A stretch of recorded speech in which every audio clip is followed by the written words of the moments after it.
Friend, સ્વાગત છે તમારું મારી ગુજરાતી રસોઈ ટિપ્સ ચેનલમાં। તો આજે આપણે બનાવીશું વેજીટેબલથી ભરપૂર પૌવાનો ટેસ્ટી અને હેલ્ધી નાસ્તો। તો ચાલો આપણે બનાવવાનું શરૂ કરીએ। તો પૌવાનો ટેસ્ટી અને હેલ્ધી નાસ્તો બનાવવા માટે મેં અહીંયા એક વાટકી પાતળા પૌવા લીધા છે। તો તમારી પાસે જાડા પૌવા હોય તો તમે તે પણ લઈ શકો છો। તો સૌથી પહેલા આપણે પૌવાને 2 થી 3 પાણીએ ધોઈ લઈશું।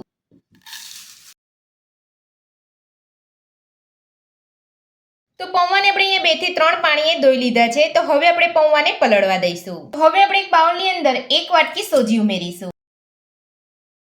સાથે જ આપણે અડધી વાટકી દહીં ઉમેરીશું। તો એક બાઉલની અંદર સોજી અને દહીંને લઈ લીધા પછી હવે આપણે તેની અંદર 2 ચમચી જેટલું પાણી ઉમેરીશું। પાણી ઉમેરીને બધું સરસ મિક્સ કરી લઈશું।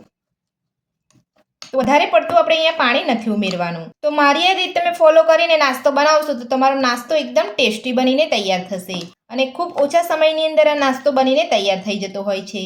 સોજી અને દહીંની અંદર પાણી ઉમેરી લીધા પછી બધું જ આપણે અહીંયા સરસ મિક્સ કરી લીધું છે। તો હવે આપણે બાઉલને સાઈડ ઉપર રાખીશું અને નાસ્તાનો મસાલો બનાવી લઈશું।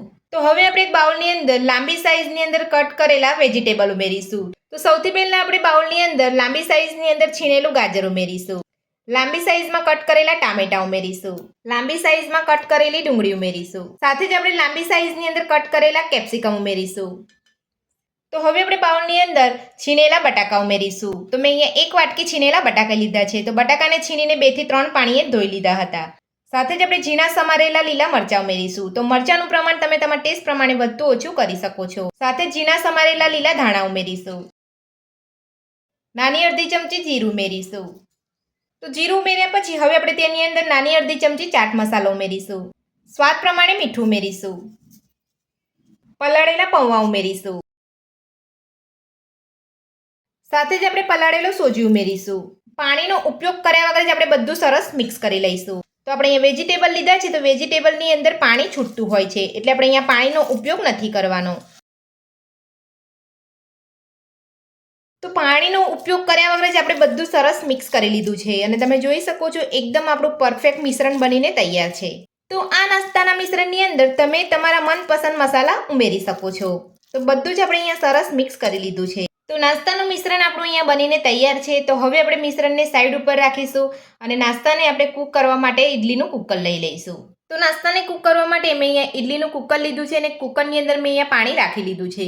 પાણી રાખીને આપણે અહીંયા એક કાણાવાળી ડીશ લીધી છે તેને આપણે અહીંયા મૂકી દઈશું અને આપણે નાસ્તાનો ટિક્કી જેવો આકાર આપી અને આપણે અહીંયા ડીશની અંદર લઈ લઈશું। તો ડીશની અંદર નાસ્તો લેતા પહેલાં આપણે ડીશ ઉપર તેલ લગાવી લઈશું। તો આ રીતે નાસ્તાની ડીશને તેલથી ગ્રીસ કરવાથી તમારો નાસ્તો અહીંયા ડીશની અંદર ચોટે નહીં અને એકદમ સરસ રીતે અહીંયા તમારો નાસ્તો નીકળી જશે। તો આપણે અહીંયા ડીશને અહીંયા તેલથી ગ્રીસ કરી લીધી છે। તો હવે આપણે નાસ્તાના મિશ્રણમાંથી ટિક્કીનો આકાર આપી અને ડીશની અંદર લઈ લઈશું। નાસ્તાના મિશ્રણમાંથી ટિક્કી બનાવતા પહેલા આપણે હાથ ઉપર થોડું તેલ લગાવી લઈશું અને નાસ્તાનું મિશ્રણ લઈ લઈશું અને ટિક્કી જેવો આકાર આપી દઈશું।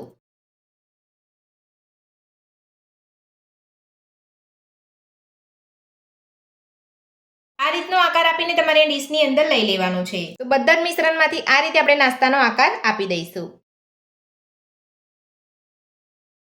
અને કૂક કરવા માટે કુકરની અંદર લઈ લઈશું। તો નાસ્તાના મિશ્રણમાંથી આપણે અહીંયા ટિક્કીનો આકાર આપી અને કુકરની અંદર લઈ લીધો છે। તો હવે આપણે કુકરનું ઢાંકણ બંધ કરી અને ગેસ ઉપર લઈ અને ગેસની ફૂલ ફ્લેમ પર 10 મિનિટ માટે કૂક કરી લઈશું। તો નાસ્તાને ઢાંકી અહીંયા 10 મિનિટ જેટલો સમય થઈ ગયો છે। તો હવે આપણે ચેક કરી લઈશું। તો આપણો નાસ્તો અહીંયા કૂક થયો છે કે નહીં તે ચેક કરી લઈશું। તો તમે જોઈ શકો છો આપણું ચપ્પુ અહીંયા એકદમ ક્લીન આવે છે। તો આ રીતે તમારી ચપ્પુની મદદથી તમારે નાસ્તાને ચેક કરી લેવાનો છે। તો નાસ્તો પણ અહીંયા સરસ કૂક થઈ ગયો છે। તો હવે આપણે નાસ્તાની ડીશને કાઢી લઈશું અને નાસ્તાને ઠંડો કરી લઈશું અને આ જ રીતે બધો નાસ્તો આપણે કૂક કરી લઈશું।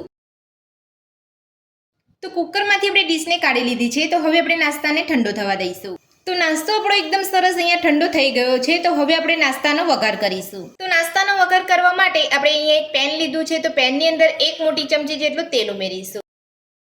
તેલને ગરમ થવા દઈશું। તો તેલ આપણું ગરમ થઈ ગયું છે। તો હવે આપણે તેની અંદર 1 ચમચી રાઈ ઉમેરીશું। તો રાઈ આપણી અહીંયા ફૂટી ગઈ છે। તો હવે આપણે તેની અંદર મીઠા લીમડાના પાન ઉમેરીશું। તો રાઈ અને મીઠા લીમડાનો વઘાર આપણો અહીંયા તૈયાર છે। તો હવે આપણે તેની અંદર નાસ્તો ઉમેરી લઈશું। નાસ્તો ઉમેરીને બધું સરસ મિક્સ કરી લઈશું. તો આ રીતે નાસ્તાનો વઘાર કરી લેવાનો છે. તો તમારો નાસ્તો એકદમ સરસ ટેસ્ટી બનશે અને ખાવામાં પણ એકદમ સ્વાદિષ્ટ લાગશે. તો આ નાસ્તો આપણે અહીંયા ફ્રાય પણ નથી કરવાનો, આ રીતે તમારે અહીંયા થોડો વઘાર જ કરવાનો છે. તો ખૂબ જ ઓછા તેલની અંદર આ નાસ્તો મારી આ રીતે તમે ઘરે એકવાર જરૂરથી ટ્રાય કરજો. તો નાસ્તાનો વઘાર કરી લીધો છે અને નાસ્તો આપણો બનીને તૈયાર છે. તો હવે આપણે નાસ્તાને સર્વ કરી લઈશું. તો ખૂબ ઓછા તેલની અંદર પૌવાનો ટેસ્ટી અને હેલ્ધી નાસ્તો બનીને આપણો તૈયાર છે. જોઈ શકો છો આપણો નાસ્તો એકદમ સોફ્ટ બન્યો છે. તો પૌવાનો ટેસ્ટી અને હેલ્ધી નાસ્તો બનાવવાનો મારી આ રીતે ઘરે એકવાર જરૂરથી ટ્રાય કરજો. આજની રેસીપી પસંદ આવે તો વિડીયોને લાઇક કરજો, ચેનલને સબસ્ક્રાઇબ કરજો, તમારા મિત્રોને જરૂરથી શેર કરજો. Thank you.